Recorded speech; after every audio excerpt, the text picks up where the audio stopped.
چونکہ یہ left hand drive گاڑی تھی تو یہ ٹرک کے ساتھ ایک سائڈ پہ سے لگی. یہاں پہ یہ سمجھا جاتا ہے کہ آپ ایک گاڑی لیں، چمکیلا پینٹ کریں، ٹائر چینج کر دیں، یہ ریسٹور ہو گئی.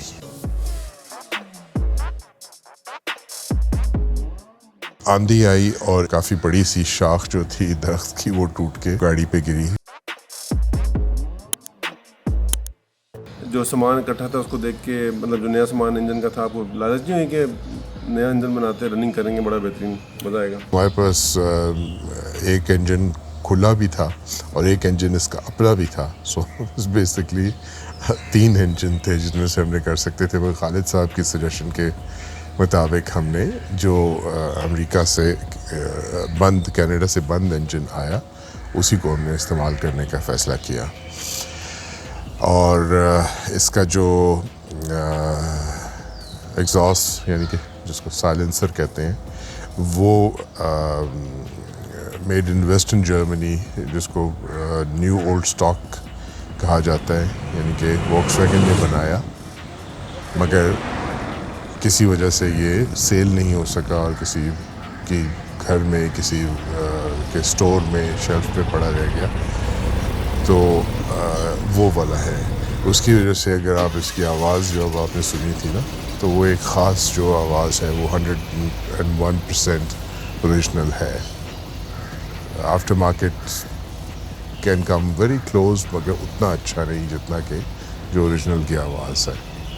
تو وہ اس لیے اس کو یوز کیا. سو وہ تو ایک چیز سائڈ پہ ہوگی کہ انجن کو تو اب آپ بھول جائیں. باقی چیزیں جو تھیں وہ باڈی ورک اس کا تھا. باڈی ورک میں یہی تھا کہ ہم نے اس کو اسکریچ سے سٹارٹ کیا. کئی چیزیں اس میں کافی خوفناک سامنے آئیں، جن میں کہ ایک یہ تھا کہ اس کا فرنٹ، اس کا back was never ever in an accident, کبھی بھی. سو جس کو آپ منٹ کہہ سکتے ہیں وہ تھا. مگر ڈرائیور سائڈ جو تھی جب اس کے اوپر آئی تو وہاں پہ ایک عجیب ہی ماجرا تھا. مطلب وہ اتنا وہ کسی وقت لگی ہے وہ گاڑی وہاں سے سائڈ پہ ایکسیڈنٹ میں تھی اور اتنا گندا اس کو ریپیئر کیا گیا تھا، یقین نہیں آ رہا تھا کہ یہ اسی گاڑی کا حصہ ہے. پتہ یہ چلا کہ چونکہ یہ لیفٹ ہینڈ ڈرائیو گاڑی تھی اور جو اس کو چلا رہے تھے اس وقت ان کو اتنا کوئی اندازہ نہیں ہوا، تو یہ ٹرک کے ساتھ ایک سائڈ پہ سے لگی. اور ان کے والد کی یہ گاڑی تھی تو اپنے والد کے ڈر سے انہوں نے راتوں رات جا کے کسی ڈینٹر سے بات کی کہ بھائی اس کو صحیح کر دو. تو سیدھا کم کیا، فلر زیادہ لگایا، جیسا تیسا رنگ کر کے، اور والد کو پتہ نہیں چلا. تو اس کے لیے پھر ہمیں ایک دوبارہ ڈرائنگ بورڈ پہ جانا پڑا.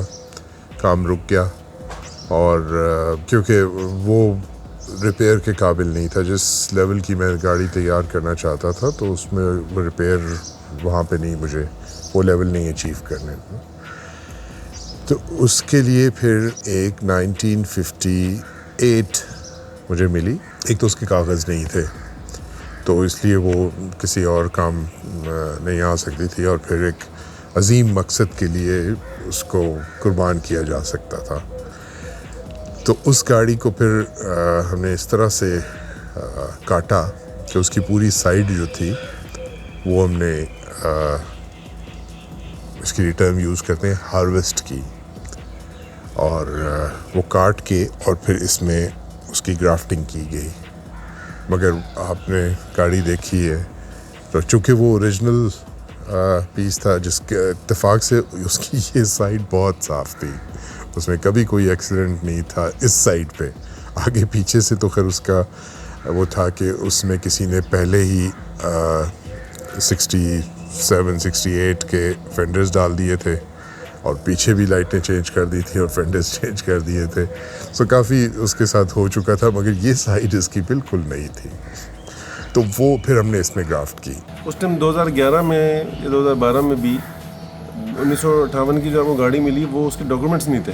آبسلیٹ ماڈل ٹائپ چیز ہو چکی تھی پاکستان میں, چونکہ آئی جس شد و مت سے تھی, اس کے بعد پھر اس کا مطلب ہے کہ جلدی ختم ہو گئی. دوسرا سوال, ٹائم زیادہ نہیں لگا آپ کو اس کو ریسٹور کرنے میں؟ کسی پوائنٹ پہ واکس ویگنس کو سیکنڈ کلاس سٹیزن کا درجہ دے دیا گیا گاڑیوں میں, کہ یہ تو بس ایسے ہی ہے, اس کا تو ٹیکس بھی نہ پے کیا تو کوئی بات نہیں, اس میں کوئی ریپیئر نہ ہوئی, اس کو ٹرانسفر نہ کیا. Transfer is a major thing. اور گاڑیوں کے ساتھ بھی آپ کو یہ ملے گا کہ وہاں پہ جب آپ گاڑی خریدتے یا فروخت کرتے تھے تو ایک ٹرانسفر لیٹر ہوتا تھا, اور اس کو عموماً اوپن ٹرانسفر لیٹر کہا جاتا تھا, جس میں کہ خریدار کا نام نہیں لکھا جاتا تھا. وہ اسی وجہ سے کہ جب ہم نے بیچنی ہوئی تو ہم اسی طرح سے آگے بیچ دیں گے, اور وہ جو ٹرانسفر کا خرچہ ہے جو کہ اس وقت بہت نامنل واجبی سا وہ ہوتا تھا, اتنا کوئی, اب تو خیر تھوڑا زیادہ ہو گیا ہے ٹرانسفر کے لیے. تو میں اس میں گاڑی کو زیادہ کام کرنے سے پہلے, شروع کرنے سے پہلے اس کے کاغذات وہ کرتا ہوں کہ یہ بالکل صحیح ہے اور اپ ٹو ڈیٹ ہوں. تو میں نے پتہ کرایا اس کا, تو اس میں غالباً 1990-91 کے بعد اس کا ٹیکس نہیں پے ہوا تھا. اور جو جن صاحب کے نام پہ یہ گاڑی تھی تو وہ بھی اس وقت ان کی تاریخ پیدائش غالباً 1903 کی تھی. یہ ہم بات کریں 2011 کی تو وہ ان کو ڈھونڈنا ہی بیکار تھا, مگر ان کا ایک شناختی کارڈ ضرور ساتھ اس کے لگا ہوا تھا. اور یہ وہ وقت ہے جب کہ بائیو میٹرکس کی ضرورت نہیں ہوتی تھی, اور شناختی کارڈ اور open transfer letter was considered good enough. اگر مجھے صحیح سے یاد ہے تو کوئی 50,000 سے زیادہ کی رقم اس پہ لگی تھی. اور پھر اس دوران میں کے پی میں کمپیوٹرائز سسٹم آ چکا تھا, تو وہ بھی پھر اس کی نمبر پلیٹ اور ساری رجسٹریشن ڈاکیومنٹس ہر چیز اپ ٹو ڈیٹ. دوسری بات آپ نے جو کی کہ اس میں آپ کو دیر لگی.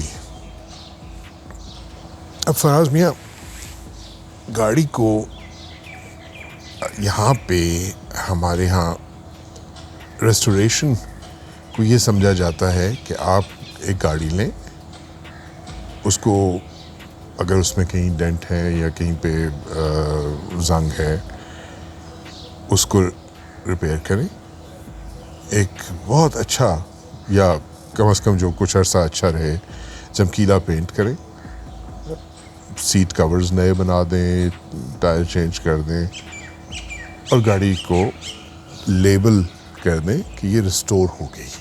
ریسٹورڈ ڈپینڈ کرتا ہے کہ کس حالت میں آپ کو گاڑی ملی تھی, مگر اس طرح کے کم از کم گاڑی کے لیے جس میں اتنا ٹائم گزر چکا تھا اور پانی کا اس کے اوپر ڈیمیج تھا, کچھ اور چیزیں تھیں, تو اس کو پھر اسکریچ سے سٹارٹ کرنے کی وہ تھی. تو اس کے باڈی کو فریم سے الگ کیا گیا, فریم کو ریسٹور کیا گیا, کئی ایسی چیزیں جس طرح نٹس اینڈ بولٹس ہیں وہ سارے زنک پلیٹنگ کروائی گئی ان کو, اور جو تھوڑے بھی خراب تھے جن کا زیادہ ٹائٹ کرنے کی وجہ سے یا غلط لگانے کی وجہ سے اس کے تھریڈ خراب ہو گئے تھے, وہ ریپلیس کیے گئے ود اوریجنلس. اور اس میں سے کئی چیزیں ہمیں اس گاڑی میں سے ملیں جو کہ 58 تھی, جو اس کے اچھے تھے, کیونکہ 3 کمپنیز تھیں جو کہ ان کو نٹ بولٹس سپلائی کیا کرتی ہوتی تھیں واکس ویگن کو, وہ والے لے کے ان کو زنک پلیٹنگ کر کے, اور جب گاڑی جوڑنے کا وقت آیا. دوسری چیز یہ تھی کہ جب یہ واکس ویگن کی پروڈکشن 57 ایون 60s میں تھی, تو اس میں کئی ٹیکنالوجیز تھیں, جس میں کہ رسٹ پروفنگ کی ایک ٹیکنالوجی تھی جو کہ شاید اس حد تک کی نہیں تھی جو کہ اب اویلیبل ہے. میس پروڈیوس ہوتی ہیں جو گاڑیاں, ان کے لیے تو وہ آپ کو پتہ ہے کہ وہ الیکٹرولسس کے ساتھ ٹینک میں اس کو ڈپ کر کے اور اس کے اوپر ایک رسٹ پروفنگ کا وہ لگایا جاتا ہے. پوری گاڑی کو شیل کی شکل میں اس میں اس تالاب میں ڈبو دیا جاتا ہے اور پھر نکالتے ہیں تاکہ وہ ہر طرف سے رسٹ پروف ہو جائے. اس کے علاوہ بھی ایسے مٹیریلز اب مارکیٹ میں ہیں جو کہ آپ اپلائی کر دیں تو اس کی زنگ سے وہ بچی رہتی ہے اپنی اگلی زندگی میں.